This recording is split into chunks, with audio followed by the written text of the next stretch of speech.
Shalom et bonne préparation à Shabbat. Cette semaine, on va lire dans la paracha avec Kidashto, qui est Lechem Elokecha Umakriv, tu te dois de respecter le Kohen. C'est une halakha qui est bien spécifique pour nous les Israël, mais également pour les Kohanim. On se doit de respecter les Kohanim. D'après la plupart des avis, on apprend de là une mitzvah minatora, ça fait partie des 613 mitzvot, que le respect qu'on doit au Kohen. Mais est-ce que le Kohen de son côté, il peut être mochel, c'est-à-dire il peut pardonner et dire écoutez, vous n'avez pas besoin de me respecter plus que n'importe quelle personne. Dans le Mordechai, il est rapporté qu'un des élèves de Rabbeinu Tam, qui était Kohen, lui avait une fois lavé les mains. Et un autre élève lui demande mais Rav, comment vous pouvez permettre une chose pareille? Et pourtant, il est Kohen.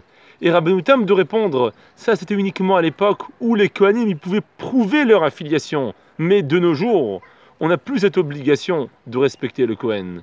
Et l'élève n'a pas lâché prise. Il a dit, mais Rav, si c'est comme cela, comment ça se fait qu'ils montent les premiers à la Torah? Comment ça se fait qu'ils font Birkat Kohanim? Comment ça se fait qu'on fait Pidyon Aben? Il faut bien décider. Où ils ne sont pas Kohanim, mais ils ne peuvent pas être Kohen à moitié. Et Rabbeinu Tam n'a pas répondu. Mais Rabbeinu Peter, oui, je dis bien Rabbeinu Peter, c'était le nom d'un des balais à Tosfot, a répondu la chose suivante. Un Kohen peut être mochel et il peut pardonner. Cet élève a voulu.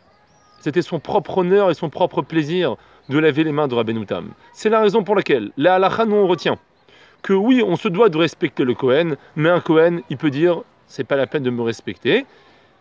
Plus que cela encore, si un Kohen de lui-même, il vient proposer un service, on peut l'accepter. Mais, d'après certains, il faut faire attention de ne pas lui faire faire un service qui lui manquerait de respect au Kohen, ce qu'on appelle un tashmish bizayon, quelque chose de dégradant. Ça, il faudrait faire attention d'éviter. Shabbat shalom ou mevorach.